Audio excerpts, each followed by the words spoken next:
जय गुरु जी। गुरु जी ने जब लाइट ऑफ डिविनिटी में कुछ संगत को बोला था सत्संग लिखकर लाने के लिए, तो उनमें से हम भी थे। हमको भी चुना गुरु जी ने, और गुरु जी ने आदेश दिया कि कल तू अपना सत्संग लिख के लाएंगी। तो उस टाइम पे कुछ ऐसा हो गया लाइफ में कि बहुत ही एक जैसे भूकंप नहीं आ जाता उस तरह से। एक दिन मैं नेगेटिव हुई थी, तो गुरु जी ने सुखी आंटी का सत्संग सुनवाया, और उसमें उन्होंने लिखा कि ये ऐसा गुरु है जो लेख मिटा सकता है, डेस्टिनी रीराइट कर सकता है, आपके कर्मों को मिटा सकते हैं। गंदे हमारे जो भी लेख होते हैं उनको रीराइट करते हैं गुरु जी। तो ऐसा ये गुरु जी के साथ हमारी जर्नी है, जो कि गुरु जी ने हम लोगों को अपने वचनों से कहकर कर दिखाया और किया। कि जैसे मेरे बेटी के कोई भी कर्म होंगे, मुझे नहीं मालूम, हमको किसी को नहीं मालूम होता कि हम क्या कर्म करके आ रहे हैं और आगे हमारा क्या लिखा है। गुरु जी को पता था कि इसने मर जाना था, इसने बचना नहीं था, और गुरु जी ने कहकर कि इसको न्यू लाइफ बख्शी और बोला कि इसी जन्म में इसको नया जीवन दिया। गुरु जी ने इंग्लिश में बोला था, new life to this child in the same birth. कौन कर सकता है? और एदी लाश भी नहीं मिलनी सी। दिन गुरु जी सर ने मर जाना सी, एदी लाश भी नहीं मिलनी। बट उस वक्त हम लोग नहीं समझ पाए। गुरु जी ने उस कर्म को काटा, और गुरु जी ने यह भी बोला कि एक दिन ये चंडीगढ़ में थी और मैं गुरु जी के चरणों में थी, और गुरु जी ने बोला कि बेटी नु वड्डा कर दिता, आंटी तेरी उम्र खिंच के मैं छोटी कर दी थी। नहीं समझ आया। फिर नेक्स्ट डे अर्ली मॉर्निंग मेरी बेटी का फोन आता है कि मम्मा, जो रात को गुरु जी मुझे वहां बोल रहे हैं, और उसको कुछ नहीं मालूम क्योंकि रात काफी हो चुकी थी, और वो बोलती है मुझे फोन करके कि मम्मा मैं तो चल भी नहीं पा रही, लाइक मेरे तो टांगे ही नहीं चल रही, ऐसे लग रहा है मैं 70 साल की बुढ़िया हो गई। तो वो गुरुजी के रात के वचन और वो वचन सुन के मैंने उसको बोला कि गुरुजी ने ये चीज बोली है। अब ना तो उसको समझ आ रहा है ना मुझको समझ आ रहा है। फिर नेक्स्ट टाइम जब मैं गुरुजी के पास गई तो सिंगला अंकल साथ खड़े थे, तो गुरुजी कहते हैं, सिंगले कदी सुना है, कदी वेख्या है, मां नु छोटा कर दिता, बेटी नु वड्डा कर दिता। मां तो बेटी वड्डी हो गई, मां छोटी हो गई। तो वो क्या था? वो यही यही कुछ था कि कैसे किसकी लाइफ कहाँ एक्सटेंड करनी है, किसकी लाइफ से जोड़नी है, और किसको उसी जीवन में नया जीवन देना है। तो वो वक्त ऐसा था कि उस समय तो जैसे एक दुख का पहाड़ टूट गया हम लोगों के। आज लगता है कुछ भी नहीं था। आज हम उसको देखें तो कि उसको तो गुरुजी ने सब कुछ इतना ब्लेस किया है कि बार बार अपने पास बुलाकर अपने को टच कराकर उस बच्चे को ही ब्लेस करते रहे वो तो, और हम नादान लोग उसको कुछ के कुछ सोचते रहे। तो ये चीजें सबकी लाइफ में आती हैं और आएंगी, बट गुरुजी उसको कर्मों के हिसाब से काट देते हैं। ऐसा गुरुजी ने मेरे जीवन में करके दिखाया। तो जब गुरुजी ने बोला कि तू मेरा सत्संग लिख के लाना, तो उस दिन एक ऐसा डॉक्यूमेंट मिला था जो कि गुरुजी ने इसका बोला था हम लोगों को इसका करने के लिए, और ऐसा गंदा डॉक्यूमेंट मिल जाए तो इंसान बहुत परेशान हो जाता है। तो मैं नहीं गई, मैं उल्टा वो डॉक्यूमेंट लेकर गई। तो गुरुजी ने गुस्सा किया कि की आएगा की ले आई इनू, मैं तेनू क्या सत्संग लिख के लान ली, कल आन तो पहले लिख के आना। तो गुरुजी न्यू कि सारा दिन मैं नहीं लिखूंगी, मैं प्रॉब्लम में ही परेशानी में ही रहूंगी, और वही आने का वक्त हो गया गुरुजी के पास जाने का, और एकदम मुझे ध्यान आता है कि अरे हमने सत्संग तो लिखा ही नहीं, मैंने तो लिखा ही नहीं। और मेरा तो दिमाग इतना परेशान था, और मैंने अपने अंकल को बोला फटाफट लिखो नहीं तो गुरुजी बहुत गुस्सा करेंगे।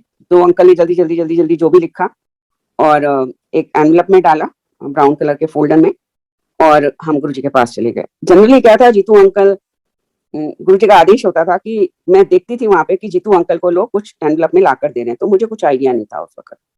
तो एकदम गुरुजी ने मुझे बुलाया अपने पास, कहते लिखी आई? मैंने कहा हाँ जी गुरुजी। की लिख के आई? देखिए। मैंने कहा गुरुजी सारा। तो सारा लिखी आई। तो गुरु कहते दिखा मैनू। गुरुजी ने अपने हाथ में वो एनवलप लिया और बोला सारा लिखी आई तू? अंदर है कुछ नहीं गुरुजी, कुछ नहीं देख सकते, कुछ नहीं पढ़ सकते, और जबकि वो तो अंतर्यामी है, उनको सब पता। अच्छा, फिर हम देखी जा अगे अगे कितने सत्संग, सत्संग ही सत्संग। सो ये गुरुजी का बहुत बड़ी ब्लेसिंग्स हैं, और इन सत्संगों में ही गुरुजी कर्म काट रहे हैं। तो वो सत्संग बनते चले जा रहे हैं, क्योंकि गुरुजी ने मुझे बोला था कि इत्थे प्रैक्टिकल होंदा, तू प्रैक्टिकल सत्संग करी जा, मेरे प्रैक्टिकल सत्संग करने हैं तेने। तो गुरुजी ने प्रैक्टिकल सत्संग दिए, बहुत सारे दिए। संगत को इससे मैसेज मिलते हैं कि लाइफ में अगर कष्ट आता है तो पैनिक नहीं होना, थोड़े मोमेंटरी होता है, फिर उसके बाद जब वो कष्ट निकल जाता है, कई बार उसका कोई सोल्यूशन भी नहीं होता, बट वो आपके अच्छे के लिए होता है।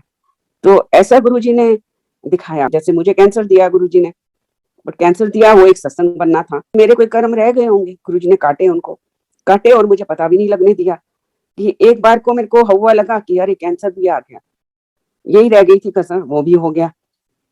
पर मेरे को वो मोमेंटरी था, वो गुरुजी ने ही हिम्मत दी, गुरुजी ने ही बोला, गुरुजी ने ही सोच बख्शी कि अरे कुछ नहीं है, ये तो हो जाएगा। हालांकि जो पहली डॉक्टर थी जिसके पास हम गए थे उसने बॉर्डर आया, मन में गुरुजी ने थॉट दिया कि सेकंड ओपिनियन के लिए जाना चाहिए। जब हम सेकंड ओपिनियन के लिए गए, उसने दोबारा सारे टेस्ट कराए, हालांकि वहां ऐसे नहीं कराते, बट एक बायोप्सी में जो है वो लिम्फ नोड की क्लियर नहीं थी, तो उसने दिखाया कि ये लिम्फ नोड जो है मुड़ा हुआ है, गोल है। ऐसा मैंने अपने 23 साल की प्रैक्टिस में नहीं देखा कैंसर की, तो इसको मैं दोबारा कराऊंगा क्योंकि 5.5 साल पुराना कैंसर है और लिम्फ नोड मुड़ा हुआ है। वो यहाँ का बेस्ट पैथोलॉजिस्ट है जिसने लिखा is not clear, so how can she एम कि ये सब कुछ काट दिया जाए, निकाल दिया जाए। तो मैं इसको दोबारा एक बार बायोप्सी कराऊंगा, और बायोप्सी भी इतना पेनफुल होता है क्योंकि मुझे वहां पर जितनी भी जूनियर टीम थी, डॉक्टर था जो कर रहा था और नर्सिस थी वहां पे, तो सब लोग मुझे बार बार, मेरा कोई हाथ पकड़े था, कोई मेरी टांग पकड़े हुआ था कि इट्स वेरी पेनफुल। डॉक्टर भी जो कर रहा था वो कहता 1 2 3 4 होगा और एकदम बहुत पेन होगा और फिर वो ऐसे करके हम लोग निकालेंगे। और लिम्फ नोड का तो जैसे बोलते हैं बहुत पेनफुल होता है, बट विद गुरुजी's ग्रेस, गुरुजी ने मेरे फेस पे स्माइल दी हुई थी और मैं उनको यही कह रही थी कि नहीं कुछ नहीं होगा, आप फटाफट स्टार्ट करो। जब हुआ और मुझे पता भी नहीं लगने दिया गुरुजी ने, ये गुरुजी हैं, और इट्स लाइक किसी ने बस एक नीडल डाली है और जबकि कट करके पीस निकालना था उन्होंने उसमें से। फिर सब हैरान होते थे कि you are okay, you are so brave, you are so blessed. और गोरों का ऐसे बोलना, it was a big thing. तो ये गुरुजी हैं, गुरुजी कुछ भी करा सकते हैं। लास्ट स्टेज के कैंसर वाले भी क्योर हुए जब वो पॉजिटिविटी लाए, तो पॉजिटिविटी भी गुरुजी देते हैं। और वो पीरियड ऐसा था लाइक कि मतलब बिल्कुल ऐसा नहीं था कि सब घबराए हुए हैं और मुझे कुछ फर्क ही नहीं पता चल रहा, और मुझे ये था कि जो होगा देखा जाएगा, जो होगा गुरुजी संभालेंगे, और गुरुजी ने ही उसको संभाला। पर एक टाइम ऐसा आ गया कि धीरे धीरे वो लंप छोटा होता चला गया। डॉक्टर भी यही सोचने लगा कि इसको मेजर सर्जरी ना करके इसको ऐसे ही निकाला जाए, पर मुझे था कि नहीं, गुरुजी इसको पूरा करवाएंगे, कुछ कर्म काट रहे हैं गुरुजी मेरे। एंड में क्या होता है कि लाइक जब मेरा प्लान हो गया, सब कुछ हो गया कि हम उसको ही निकालेंगे, तो फिर मैंने डॉक्टर को रिक्वेस्ट की कि एक बार आप मेरा फिर से अल्ट्रासाउंड कर लो। वो हैरान होकर मेरी शक्ल देखता है, तो मैंने कहा मुझे फील हो रहा है कि आप एक बार उसको अल्ट्रासाउंड करके देख लो। तो देखा तो उसमें से, और जो मेन था उसमें से कुछ और उनको टिश्यूज नजर आने लग गए। देन ही सेड कि नहीं, हम इसको पूरा ही करें तो वो ज्यादा बेटर है, और गुरुजी ने वही कराया। वो होने से क्या हुआ कि ना मुझे कीमो हुई, ना मुझे रेडिएशन हुई, कुछ भी नहीं गुरुजी ने होने दिया। अगर मैं सच बोलूं तो कम से कम 8-10 इंच से ज्यादा की सर्जरी है, क्योंकि मैं नाप नहीं सकती, बट 10-12 इंच भी हो सकती है, और इतने बड़े बड़े मेरे को बैग्स भी लगे थे। बट गुरुजी ने मुझे इतना भी नहीं पेन होने दिया कि अगर मुझे वायरल होता तो वो ज्यादा तकलीफ वाला होता। ये गुरुजी ने इसको ऐसे काटा। ये गुरुजी के अलावा और कोई नहीं कर सकता, कोई भी नहीं कर सकता। डे 1 से गुरुजी ने सोच दी थी मुझे कि गुरुजी मुझे अपनी कोई भी तकलीफ आपको नहीं देनी, जो भी है मेरी सर्जरी हो, कुछ भी हो, मुझे वो मंजूर है, बट मेरी तकलीफ आप कभी ना लेना। बट गुरुजी उसके अलग तरीके ढूंढ लेते हैं, और गुरुजी की ये बहुत बड़ी ब्लेसिंग्स हैं। गुरुजी ने ऐसे मुझे शू ब्लेस किए थे, तो ब्लेस करते हुए गुरुजी ने बोला तेरी फैक्ट्री होगी तेरी आगरा से बाहर। सो वो बात मेरे सिर से ऊपर निकल गई क्योंकि मेरे अपने ब्रदर से बहुत अच्छे टर्म्स नहीं थे। तो गुरुजी ने बोला कि तेरे भाई की फैक्ट्री है एंड ऑल। गुरुजी ने काफी कुछ बताया, फिर बोला तेरा एक भरा इत्थे आया सीगा। तो मैंने कहा नहीं गुरुजी, क्योंकि मुझे पता था मेरे दोनों भाई यहाँ नहीं आए हैं गुरुजी के पास, और 2 बार ही आया, एक बारी तो बाहर तो मुड़ के चला गया, एक बारी अंदर आया सीधा। तो मुझे बड़ी हैरानी हुई कि मैं तो कोई भाई नहीं आया। देन गुरुजी सेड कि तेरी चाची दा मुंडा वो भी तो भरा ही हुंदा है। एंड माय गॉड, लाइक कि गुरुजी, एक एक चीज गुरुजी को पता थी। गुरुजी से ना उसको मिलवाया ना कुछ, कैसे एक ईश्वर ही ये चीजें सुन सकता है, बता सकता है हम लोगों को, देख सकता है। और हम लोगों को उसकी रियलाइजेशन करा सकता है। जब मेरा भाई मेरे घर आने लग गया और साथ में मेरी चाची जी का बेटा जो है उसकी फैक्ट्री में, वो पढ़ा लिखा नहीं था और कुछ भी नहीं करता था, तो उसको उसने अपने साथ रखा हुआ था। तो कहीं भी ट्रैवल करना उसने, साथ आना जाना उसने। तो जब हमने इनको ये बोल दिया था कि आप आओ, भले यहाँ आओ, बट शाम को हम 6:30 बजे घर से निकल जाएंगे, तो उस हिसाब से आप लोग देख लो। हमारा कोई टाइम नहीं होता आने का। बड़ा भाई तो कहीं चला जाता था, इसको छोड़ जाता था।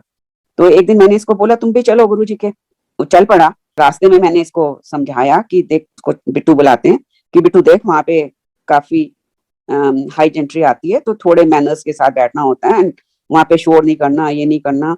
और गुरुजी का ऑरा बहुत ही स्ट्रांग होता है, वहां कुछ ऐसी हरकत नहीं करनी। तो मैं ऐसे उसको समझाती जा रही थी। रास्ते में जैसे ही गुरुजी का दरबार आया, एम्पायर स्टेट, कार रोकी, तो कहता भाड़ में गया, मैं नहीं जा रहा। तो मैंने कहा क्यों, क्या हो गया, आराम से बैठना है, डिसिप्लिन वे में यही है। और हाँ, एक डिसिप्लिन ही गुरुजी को पसंद है। तो कहता नहीं मैं नहीं जा रहा। मैंने कहा फिर तुम कहाँ जाओगे? तो एक मेरी कजिन सिस्टर है, वो कनॉट प्लेस वहां रहती है, तो बोला मैं उसके घर चला जाऊंगा। तो मैंने कहा ठीक है। तो ये चला गया वहां से, क्योंकि गुरुजी ने बोला 2 बार बोलो किसी को, फोर्स नहीं करो आने के लिए।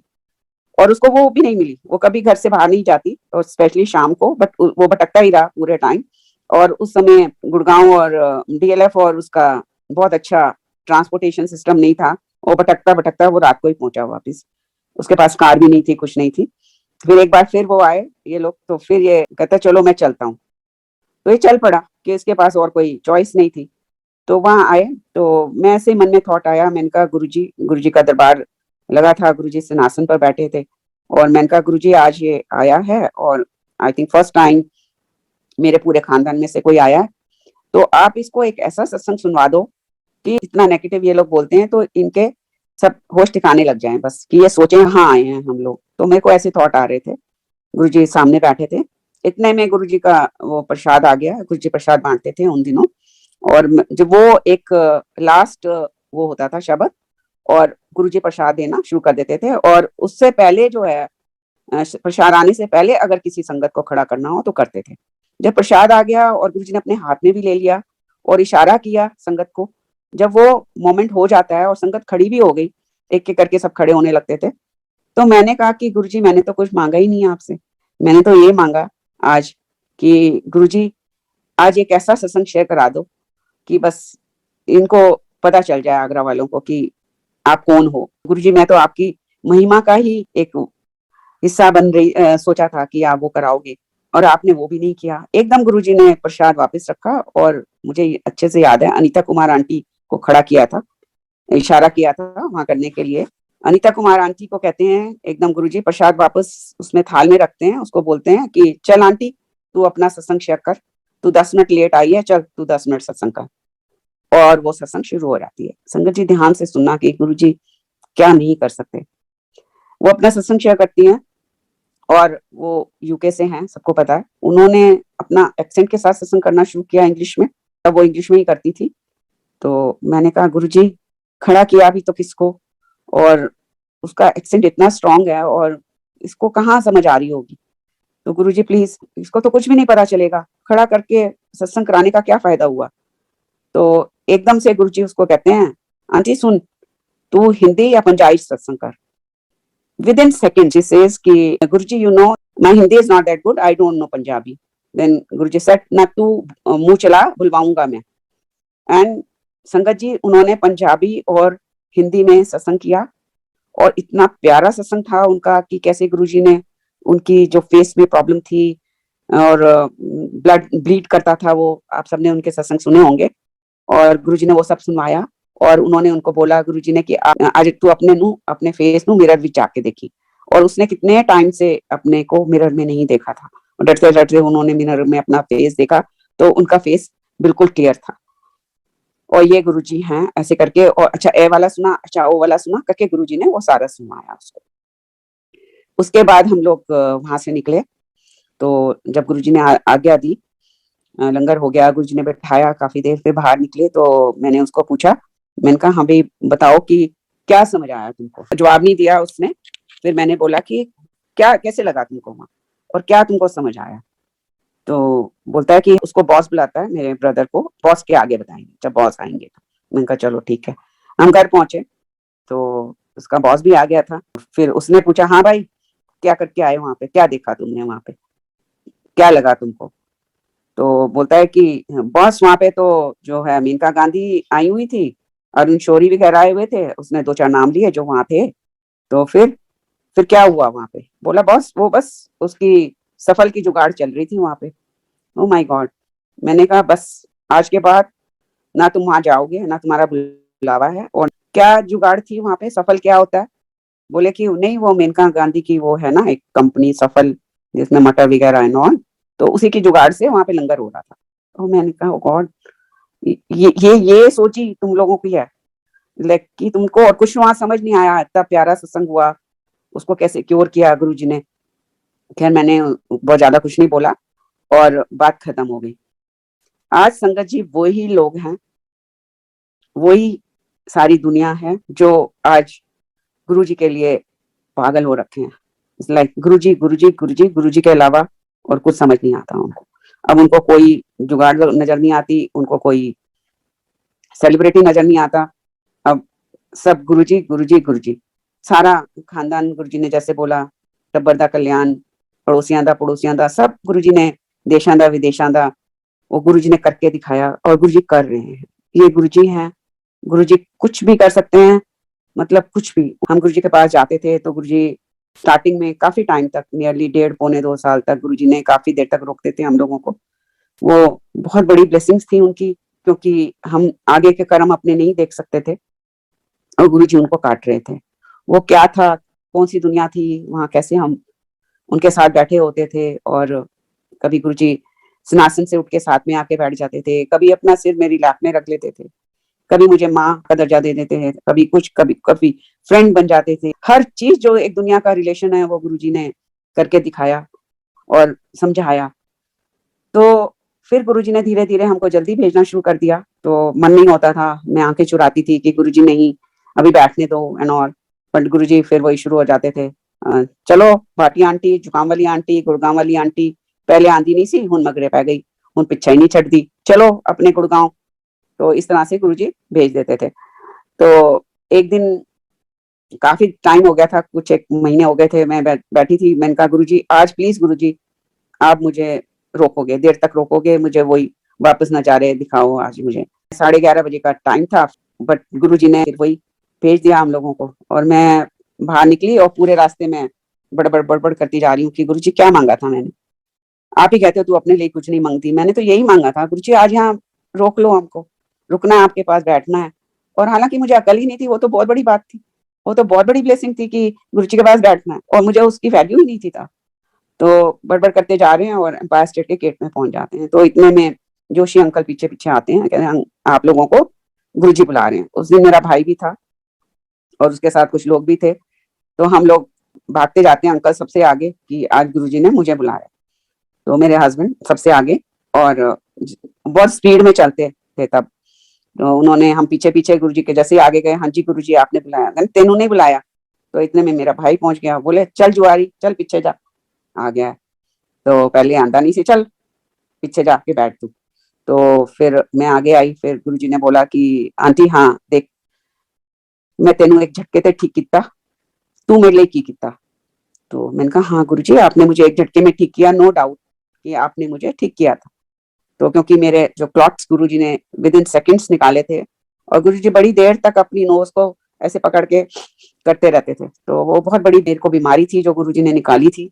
और गुरुजी ने बोला मैंने तेरे को ठीक किया 80%, बाकी 20% तू सरेंडर से ठीक होगी।